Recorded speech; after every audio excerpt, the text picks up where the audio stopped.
सभी को जयसु। इसके पहले पार्ट में हमने रोगी विलेपन संस्कार के बारे में जाना और यीशु का प्यार रोगियों के लिए देखा। आज हम पुरोहिता अभिषेक संस्कार के बारे में जानेंगे। आइए हम एक कहानी सुने। दो विद्यार्थी धर्म शिक्षा में भाग लेने आए। धर्म शिक्षक ने एक विद्यार्थी को पूछा, क्या आपके गांव में किसी को पुरोहिताभिषेक हुआ है? विद्यार्थी ने उत्तर दिया, हाँ, धर्माध्यक्ष द्वारा पिछले वर्ष 24 अप्रैल को ब्रदर साहायम का पुरोहिताभिषेक हुआ था। धर्म शिक्षक ने पूछा,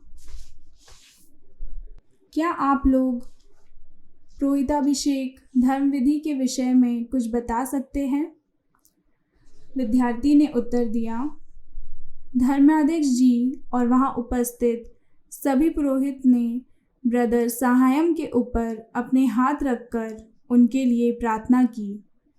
दूसरे विद्यार्थी ने कहा, धर्माध्यक्ष जी ने ब्रदर साहायम को दोनों हाथों पर पवित्र तेल का विलेपन किया।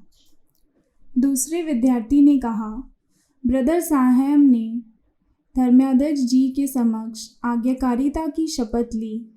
तब नए पुरोहित फादर साहायम ने धर्माध्यक्ष जी तथा पुरोहित मंडली से संयुक्त होकर पवित्र मिस्सा बलिदान समारोह मनाया। धर्म शिक्षक ने पूछा, एक पुरोहित की भूमिका क्या है? विद्यार्थी ने जवाब दिया, पुरोहित लोगों की आध्यात्मिक और सामाजिक सेवा करते हैं। धर्म शिक्षक ने वापस उन्हें पूछा, आप आध्यात्मिक सेवा से क्या समझते हैं? दूसरे विद्यार्थी ने जवाब दिया, पवित्र मिस्सा बलिदान चढ़ाना, संस्कारों का अनुष्ठान, ईश वचन की व्याख्या करना तथा उस पर प्रवचन देना, परिवारों से मिलना, बीमारों को सांत्वना देना और समग्र रूप से लोगों की आध्यात्मिक आवश्यकताओं की देखरेख करना। धर्म शिक्षक ने कहा, क्या आपके पल्ली पुरोहित से यह सब कार्य करते हैं? विद्यार्थी ने कहा, जी हाँ, वे करते हैं। धर्म शिक्षक ने फिर से पूछा, क्या आप सामाजिक कार्यों के विषय में कुछ कह सकते हैं?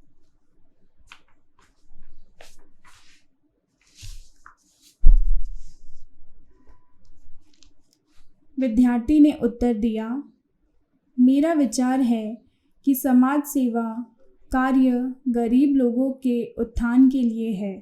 पुरोहित लोगों के हित में स्कूल, सेवा केंद्र, स्वास्थ्य केंद्र तथा गिरजाघरों का निर्माण करते हैं।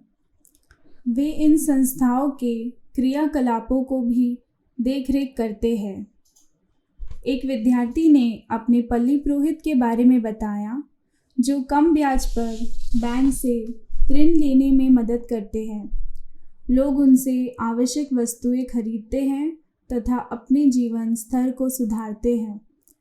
पल्ली पुरोहित लोगों में चेतना उत्पन्न करते हैं तथा उन्हें सलाह देते हैं कि किस प्रकार सरकारी योजनाओं से लाभ प्राप्त किया जा सकता है। वे रोजगार खोजने में भी उनकी मदद करते हैं।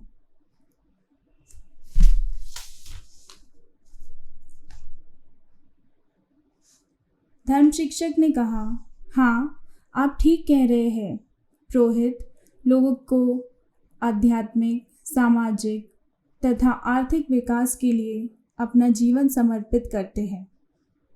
आइए अब हम पुराने विधान के बारे में कुछ जानें। ध्यान से सुनिए। पुराने व्यवस्थान में पुरोहितों के वर्णन मिलते हैं। उनमें से एक महापुरोहित थे। वे मंदिर की सेवा किया करते थे। उनका कर्तव्य मंदिर में अर्पित किए जाने वाले बलिदानों की देखभाल करना था। हारून वंश को पुरोहिताई कार्यों के लिए चुना गया था। पुराने व्यवस्थान में पुरोहित लोगों की ओर से ईश्वर को बलिदान चढ़ाते थे। वे अपने तथा दूसरों के पापों के लिए प्रायश्चित के बलिदान चढ़ाते थे। वे ईश्वर तथा लोगों के बीच मध्यस्थता का कार्य करते थे। वे लोगों की ओर से ईश्वर से प्रार्थना करते थे और ईश्वर से लोगों के लिए आशीष प्राप्त करते थे। मेल्कीसेदेक को पुराने व्यवस्थान में एक महत्वपूर्ण पुरोहित माना गया है। प्रभु यीशु के समय भी पुरोहित थे। उदाहरण के लिए जकरियस और दूसरे पुरोहित जो जेरूसलम के मंदिर में सेवा कार्य किया करते थे, इन्होंने भी वैसे ही सेवा कार्य किए जैसे पुराने व्यवस्थान में पुरोहित किया करते थे। पुराने व्यवस्थान की पुरोहिताई को पूर्णता तक पहुंचाने के लिए ईश्वर ने नए व्यवस्थान में अपने ही पुरोहित पुत्र प्रभु यीशु को महापुरोहित बनाकर भेजा। इब्रानियों अध्याय 5 वाक्य 6, तुम मेल्कीसेदेक की तरह सदा पुरोहित बने रहोगे। संसार में रहते हुए प्रभु यीशु ने ईश्वर एवं मानव जाति के साथ मधुर संबंधों में जीवन यापन किया। उन्होंने सदैव ईश्वर की इच्छा का पालन किया। वे लोगों और ईश्वर के बीच मध्यस्थ बने रहे। उन्होंने ईश्वर के सुसमाचार की घोषणा लोगों के बीच की। उन्होंने बीमारों को चंगा किया, भूखों को खिलाया, बंधकों को मुक्त किया, कैदियों को आज़ाद किया और मृतकों को जिलाया। इस तरह वे जीवन भर लोगों की सेवा करते रहे। प्रभु यीशु के सेवा कार्य की चरम सीमा क्रूस पर उनकी मृत्यु है। मार्कुस अध्याय 10 वाक्य 45, क्योंकि मानव पुत्र भी अपनी सेवा कराने नहीं बल्कि सेवा करने और बहुतों के उद्धार के लिए अपने प्राण देने आया है। अपने बलिदान के द्वारा प्रभु यीशु ने लोगों का ईश्वर से मेल मिलाप करा दिया। इस तरह उन्होंने ईश्वर और लोगों के बीच एक स्थायी संबंध स्थापित किया।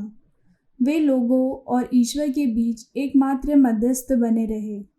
धन्यवाद।